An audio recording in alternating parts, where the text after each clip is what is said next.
Hi guys, I'm Laura Vitale. I'm so excited for today's recipe. I'm going to share it with you how I make my chicken teriyaki. It is so good. I am obsessed with this recipe. Joe is obsessed with this recipe, and if you know me personally, you know that takeout is not my favorite because I always feel like something is just way over salted and I just don't know what's in it. It's really greasy. So I try to make as many of my favorite like takeout dishes that don't make me feel so good at home so that I can control what's in them and make them really delicious. And this chicken teriyaki is so good. Oh my goodness, I'm so thrilled to share it with you. Now, it's not authentic by any means, I'm sure, but it's delicious and I know you're gonna love it. I'm also gonna share with you how I make my broccoli. I would love to use Chinese broccoli for this recipe. I can't always find this. When I can't find Chinese broccoli, I use regular broccoli and it's delicious. Let's talk marinade for the chicken really quickly. What do I have here? What I have here is about 1.5 pounds of boneless, skinless chicken thighs. I just cut them into strips. You can dice them. You can do whatever you want. I leave a little bit of the fat on just because it does add a little bit of flavor and it's so good. So good. And the thing I love about chicken thighs, they're half the price of breast and twice the flavor.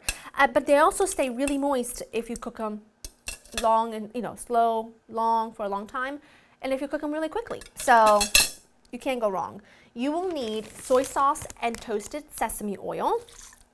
And you'll need lots of ginger and garlic for this marinade.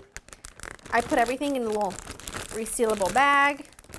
And then just smoosh it all around to make sure your chicken is coated. Now, if you can do this the night before, you will be in business with the most flavorful chicken on the planet. But if you can do this for 3 or 4 hours, it'll be just as delicious. So I'm just gonna smoosh it around. I like to do one of these twist situations here. That way I can be sure that the marinade is like totally at the bottom of the bag. And then I just flip it like so. I'm gonna pop this into my fridge, and every couple of hours I'll just come in and I'll flip my bag the other way so that the chicken is evenly coated in the marinade. I'm gonna leave it for several hours and then I'll show you the next step. All right, my chicken has been marinating for a long time and I have been patient enough. Now, what I've got here is a large skillet. I don't have a wok. I feel like when I did used to have a wok years ago, I just felt like it didn't cook right on my stovetop, like on my regular burner. So I have to find like a burner wok combo that works better. I just got a really large skillet with just a tiny bit of like a light olive oil, veg oil, whatever. It's like flavorless. That's got in there. Okay, what you'll need for the remaining of the sauce, you'll just need more soy sauce. You will need water, brown sugar, and a touch of either rice vinegar or an apple cider vinegar. I use apple cider because that's just what I happen to have on hand, and it's gonna be so good. That looks like it's hot enough. I'm gonna have the whole thing in here. I know you're thinking you're gonna overcrowd the pan, you're not gonna caramelize it. When you add the sauce, that's when the caramelization happens. So you add that in there, and remember, that's got soy, that's got sesame oil, garlic, ginger, lots of good flavor.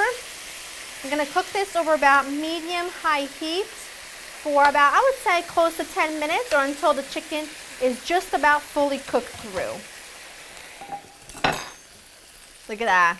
That is what you want. It's been about 10 minutes. My chicken's just about all the way cooked through.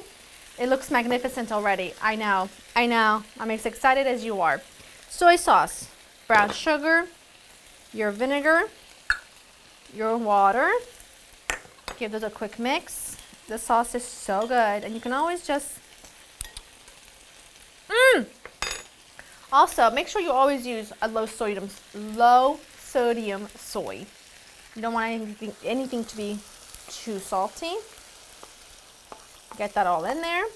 And now I'm just going to cook this on medium heat until the sauce thickens, and it's going to be fantastic. I present to you perfection. Okay, look at that bubbling sauce. Now, in my post that I shared this on, I served it with some Chinese broccoli that I sauteed in a really delicious sauce. What did I do here? What did I do? That won't do. and some cauliflower fried rice. Now I'm going to show you the recipe for the broccoli. I'm only going to be using regular broccoli today because, as I mentioned earlier, we kind of live in the middle of nowhere and our grocery store is pretty small and doesn't have a lot of variety. So some days I'll have Chinese broccoli, some days they don't. So on the days that they don't, this recipe with broccoli works just as well. Let me take everything over. I've got broccoli. All I've done with the broccoli is I have just cut the florets into nice long pieces. I have let this boil for about 2 minutes into some boiling water, drained it. It's been sitting here ever since. I don't want my broccoli to be really soggy, so I'm gonna be doing this in the same skillet. Don't even wash it out. It's gonna be fine. What I have in here is some oyster sauce, garlic, and ginger. To it, we're gonna add some sugar, soy sauce, and toasted sesame oil, along with a small splash of water. Give that a little mix here. I'm gonna mess. Add that right in. I'm gonna put my burner on and I'm gonna let this cook and bubble for about a minute, and then we're gonna add the broccoli. And it's that simple, but so delicious. Just you wait. And this chicken is killing me. Oh, let me go get a fork. You know what? Look at this. Look at this. Meant to be. Meant to be. Ow! It goes down so well. That's so good. I have no words for it. It is divine, delicious, phenomenal. You will love it. I promise you. You're gonna love it. This is already bubbling because the pan was really hot. Now I'm gonna just add my broccoli because I want the broccoli to cook in that. I'm gonna let this cook for 2 minutes. So good. It works just as well with regular broccoli, with green beans, whatever. A little sesame oil, a little sesame seed on top. Make your own takeout. You will love it. Now serve this with some white rice. I didn't share the recipe for my Asian style cauliflower rice, like my fried rice, because it's already on my website, and it's already I already have a video here on YouTube, which is just my cauliflower rice 3 ways, and it's in that video. I show you how to make a plain version, like a Tex-Mex version, and a stir fry. So if you want to make a cauliflower stir fry, get that recipe, make it. It's delicious. Serve this with white rice. Serve this with whatever you want. So good. You'll be so much more grateful that you made it from scratch. You know what's in it. You won't feel so bad afterwards. I have to take the chicken away from me because I will eat all of it, but I gotta taste a little bit of broccoli. Oh my word. Oh my word. I gotta get that away from me too. I'll eat the whole thing right now. I'm keeping it for dinner. You're gonna love it if you recreate it. Make sure you tag me on Instagram so I can see your recreation, and I will see you next time. Obviously, the recipes are laurenkitchen.com, but you knew that.